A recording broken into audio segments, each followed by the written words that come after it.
The first thing he felt was the cold.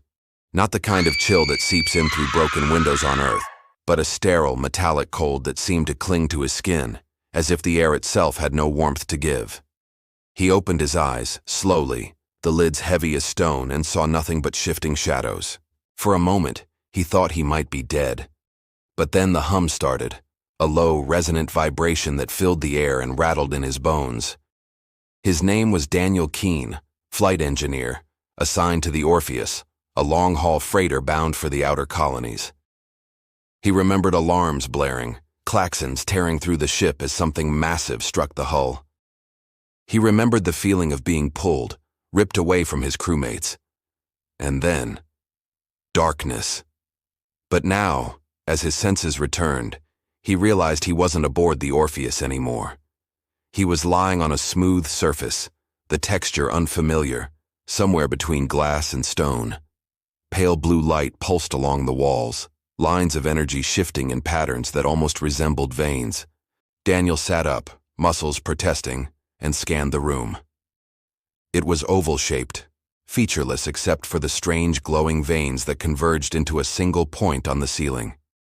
And then he heard it, the sound of movement. Not human footsteps, not the metallic clank of boots. Something softer, yet heavier, like the press of thick flesh on stone. Panic surged in his chest. He stumbled backward, his heart hammering, every survival instinct screaming at once. Out of the corner of his eye, he caught a glimpse of them.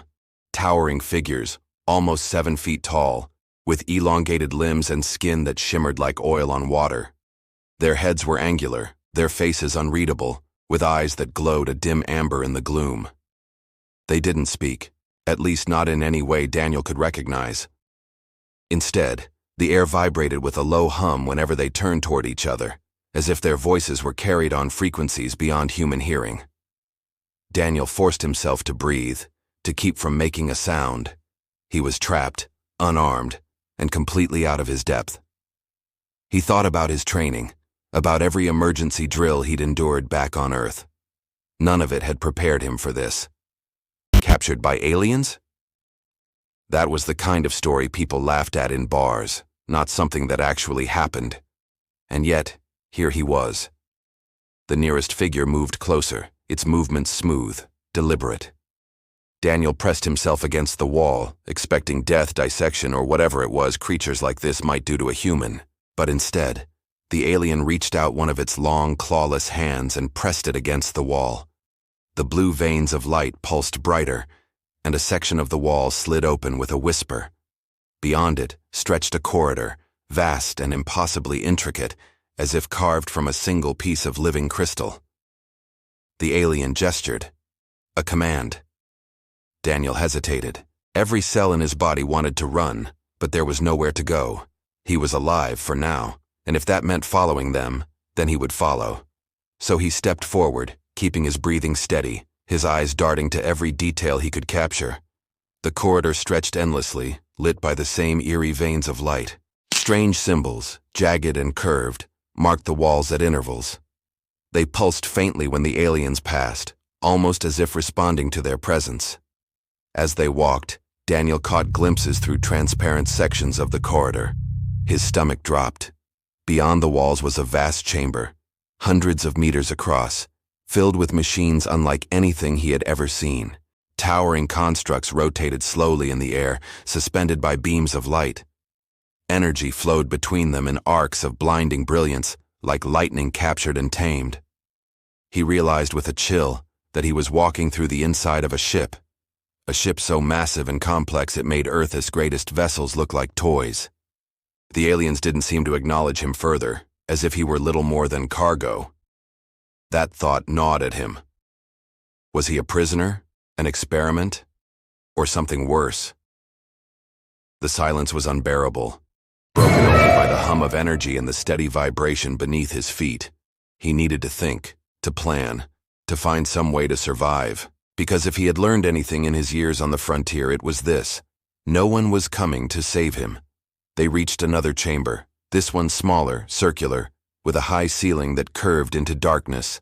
In the center was a pedestal, and upon it, a sphere of liquid light that seemed to shift and churn as if alive. One of the aliens touched the sphere, and it expanded, forming a floating lattice of symbols and shapes. The others turned their glowing eyes toward Daniel. For the first time, he felt truly seen. The nearest alien stepped forward again, raising one long hand. The hum in the air deepened, vibrating in his chest until it felt like his very heartbeat was being rewritten. And then, impossibly, he heard a voice. Not with his ears, but in his mind. Human. The word was jagged, broken, as if forced through a filter that didn't quite fit. But it was there. They had spoken. Or rather, they had chosen to make him understand.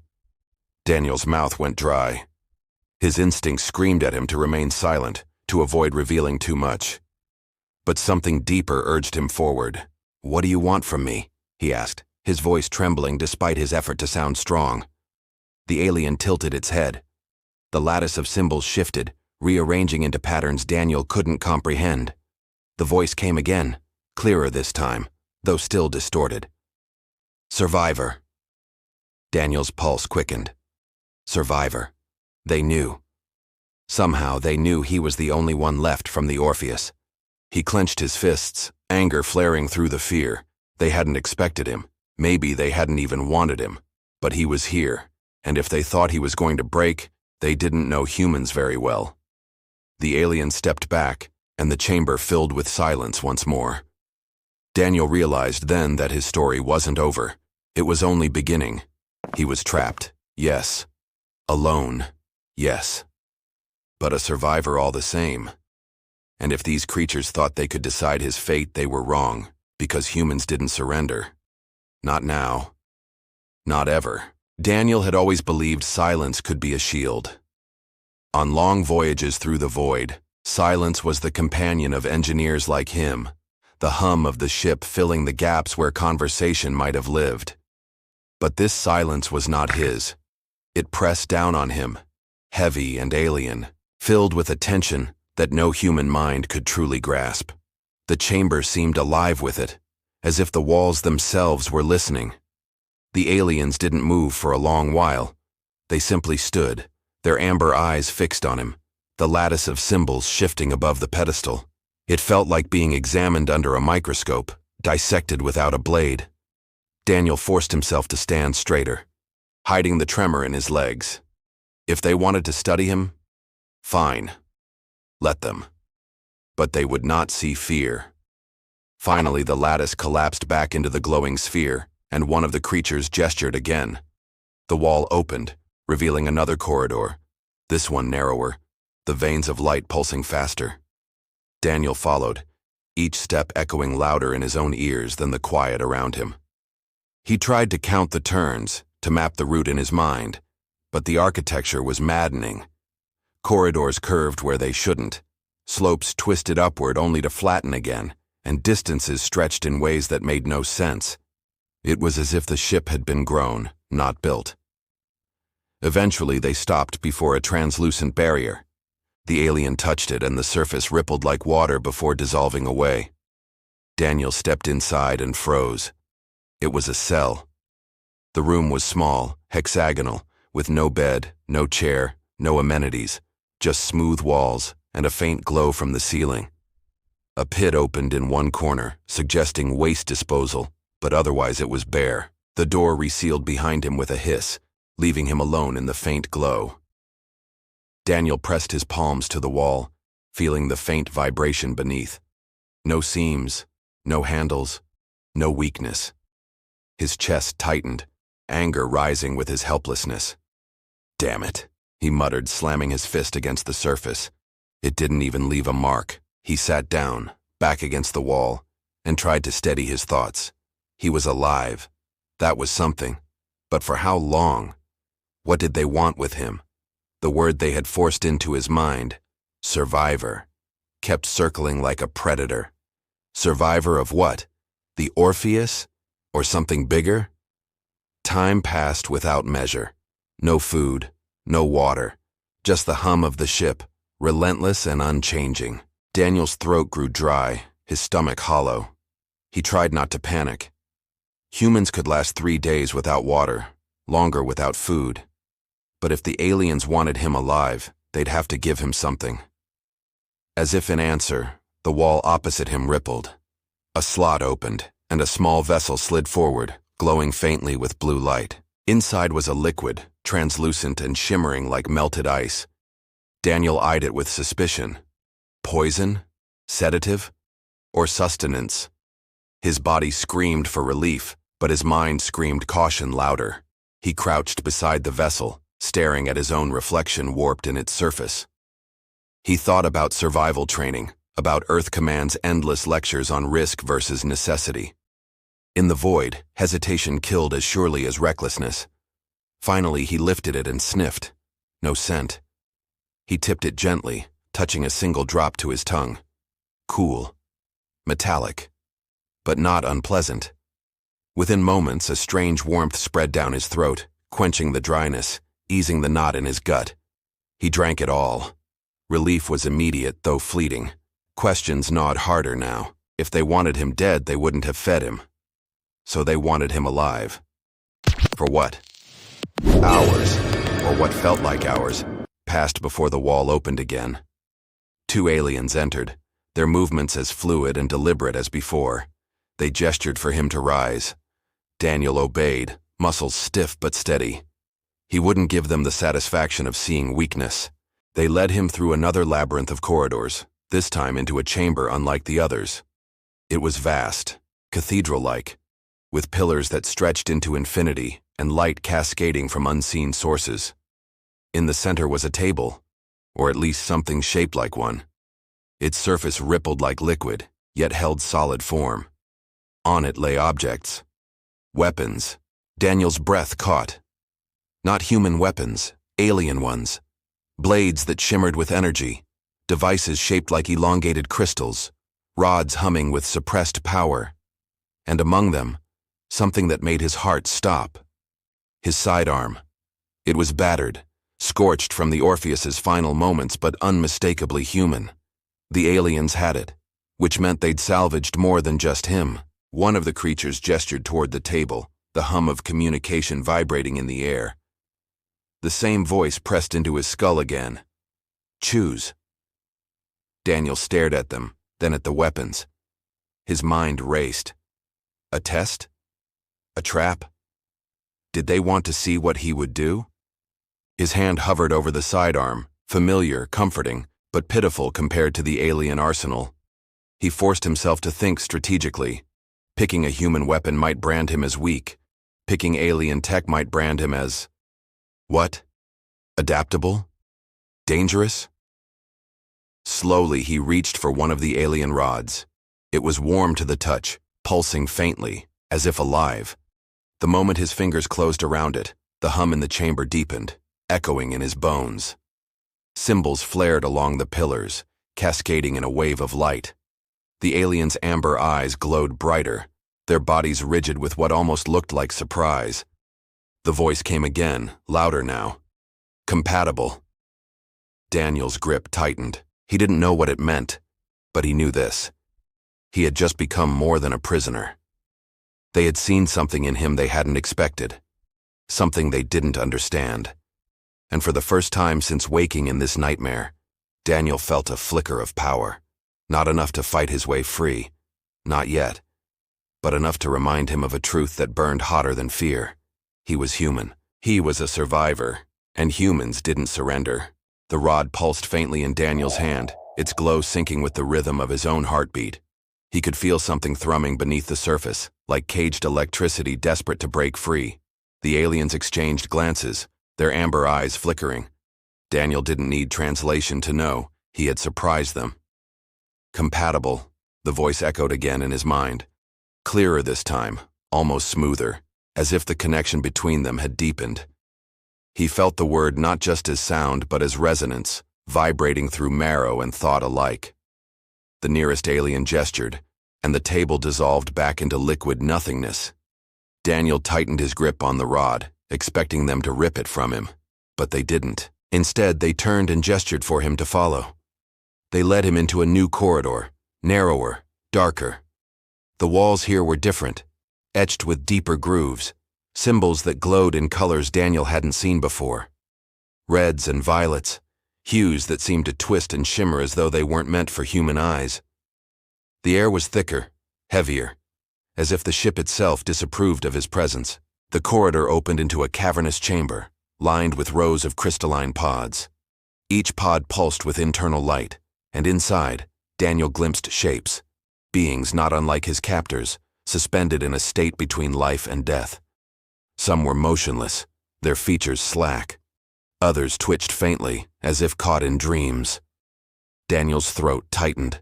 Stasis chambers, a whole army, sleeping. The scale of it chilled him. His captors weren't a small raiding party. They were part of something much larger, an empire perhaps, waiting in silence for a war not yet begun. The aliens guided him deeper, until they stopped before an empty pod. Its surface rippled open, inviting him inside.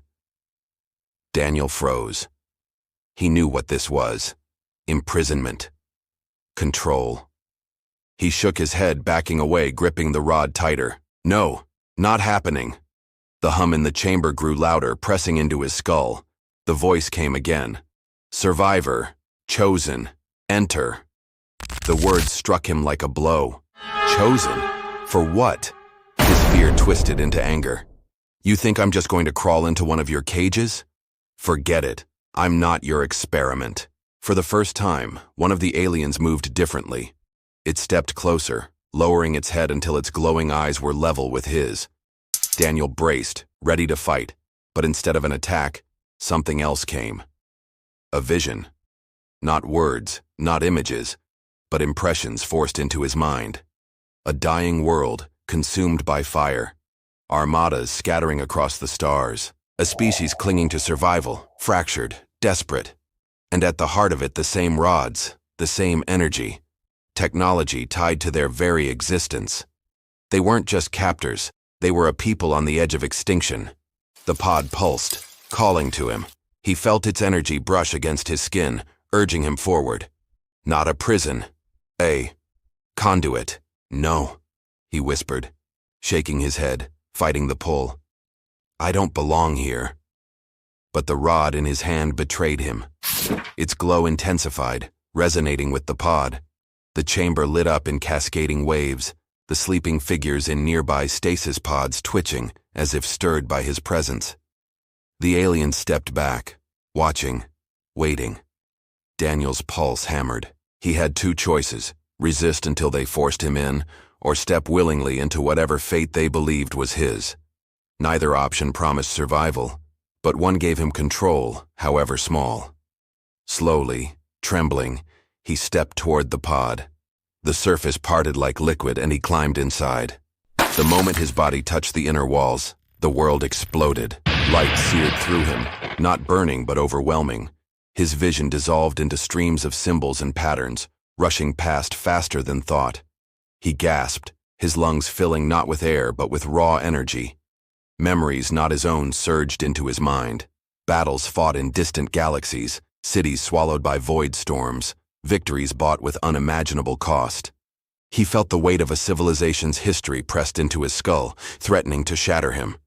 Through it all, one truth crystallized.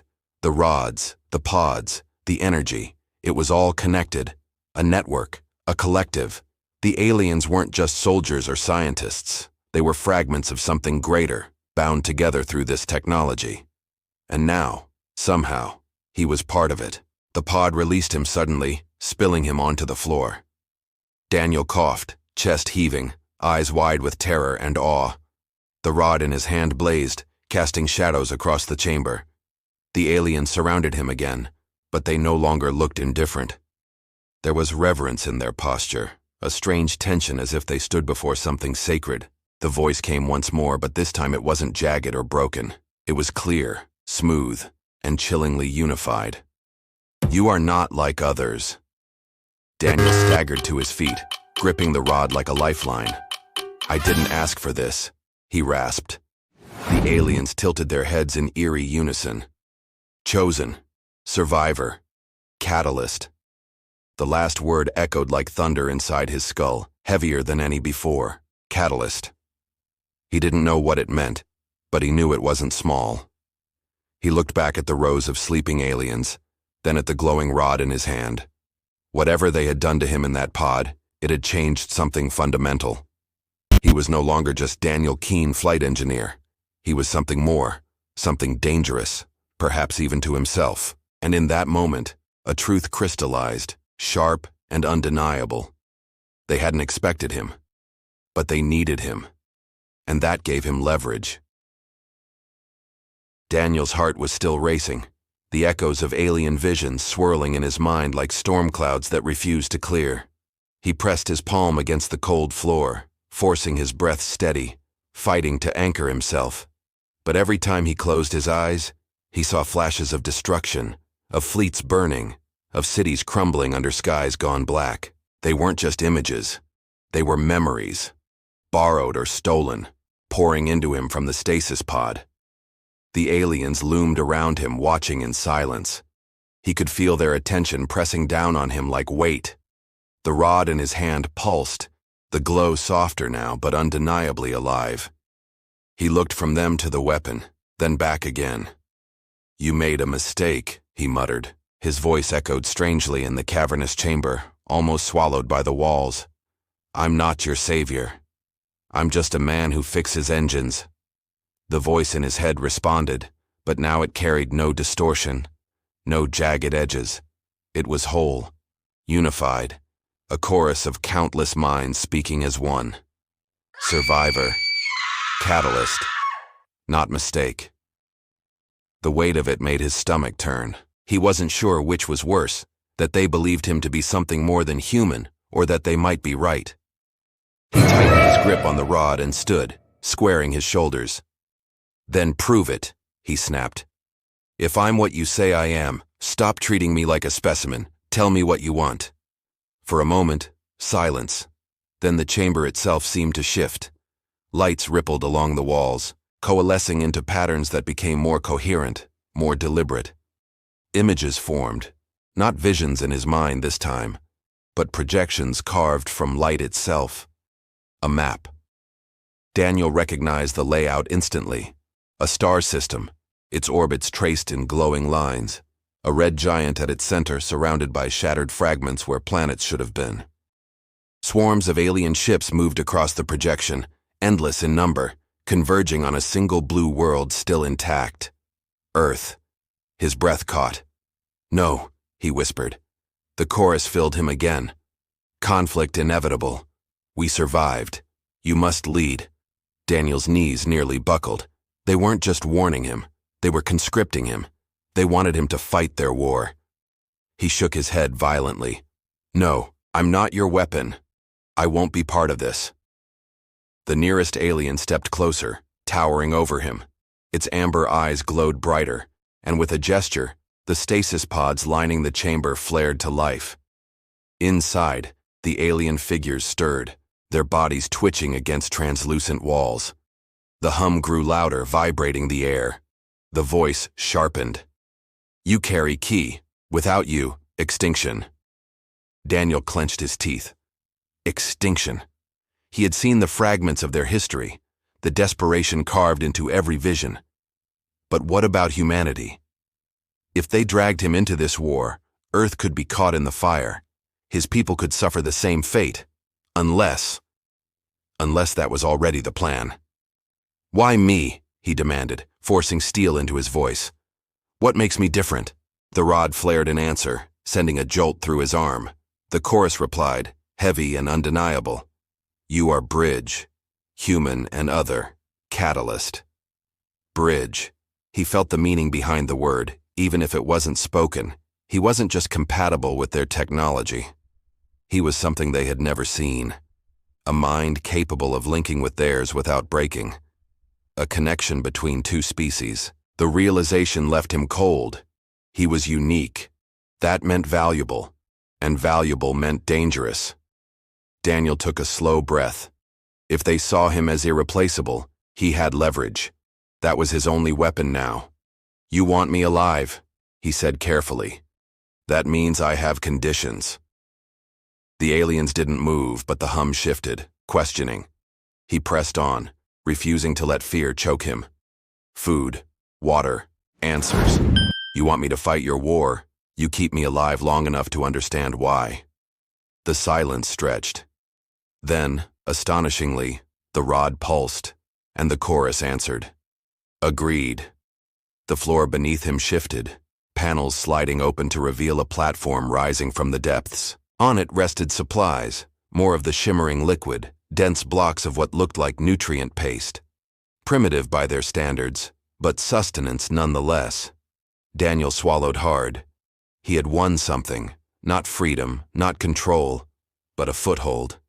A step toward surviving this nightmare. But the relief was short-lived, because as the lights dimmed, a new sound filled the chamber. A low rumble, distant but growing. The aliens turned their heads in eerie unison, amber eyes narrowing. Daniel frowned. What is it? No answer came, but he didn't need one. Through the vision-laced bond, he felt it. Another presence. Another force approaching the ship. And it wasn't friendly. The walls shook as if struck, the hum of energy rising to a shriek. The stasis pods flickered, some darkening, others flaring brighter. Alarms, if that's what they were, screamed in tones too high for human ears, but Daniel felt them in his bones. The aliens moved, faster now, gestures sharp and coordinated. The map dissolved into chaos, projections scattering as the chamber realigned. Daniel stumbled, clutching the rod, as the ship lurched violently. The chorus flooded his mind again, urgent, commanding. Catalyst. Fight. Daniel's pulse spiked. He looked at the weapon in his hand, at the stasis pods, at the towering aliens scrambling in silence. A new terror pressed against his thoughts, like claws scraping at the edge of his mind. Whoever was out there, they weren't just enemies of the aliens. They were enemies of anything alive. For the first time, Daniel realized he might not just be trapped on an alien ship. He might be humanity's only line between survival and annihilation. And the worst part? They didn't expect him to live through it. The ship shuddered again, harder this time, the vibrations rattling through Daniel's bones. He stumbled forward, clutching the glowing rod as if it were the only solid thing left in a world dissolving into chaos. Alien symbols flashed violently along the walls, bleeding from one color into another like frantic warning signals. The stasis pods nearest him flickered. Some went dark completely, their occupants slumping motionless within. Others lit so brightly that the beings inside convulsed, awakening to the crisis around them. The air grew sharp, acrid, like the smell of metal burning. Daniel's throat went dry. He'd thought he was trapped before, but now the ship itself felt like a coffin hurtling through a storm. The aliens moved with unnerving synchronicity, gesturing in ways that sent currents of energy cascading through the chamber. Panels opened, beams of light arced across the space, and structures reshaped themselves before his eyes. But beneath their precision, Daniel could sense something new in their bond, a ripple of fear. He felt it bleed into his own mind, uninvited but unavoidable. Whatever was out there, hammering at the edges of this colossal ship, terrified them. The voice came again, sharp and demanding. Catalyst, with us. Daniel swallowed hard. You keep calling me that, but I'm not your soldier. I'm not. The floor dropped beneath his feet, carrying him downward on a shifting platform. He staggered, clinging to the rod, and emerged in a chamber unlike anything he had seen before. It was vast, spherical, and alive with light. Conduits crisscrossed the walls, feeding into a colossal structure at the center. Something like a throne, something like a weapon, pulsing with impossible energy. He knew instantly. This was the ship's heart, and it was faltering.